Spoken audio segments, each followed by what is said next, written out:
go over the basic footwork of salsa on one. So we're gonna start in place first, and I need you to remember that we step on 1, 2, 3, and 5, 6, 7. So 4 and 8 are no steps. Okay, so let's practice that first in place.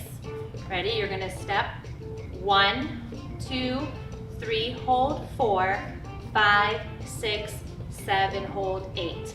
1, 2, 3, hold 4, 5, 6, 7, hold 8. Again, 1, 2, 3, hold 4, 5, 6, 7, hold 8. Let's speed it up.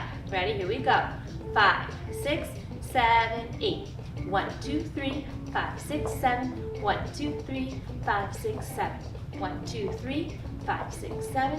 1, 2, 3, 5, 6, 7.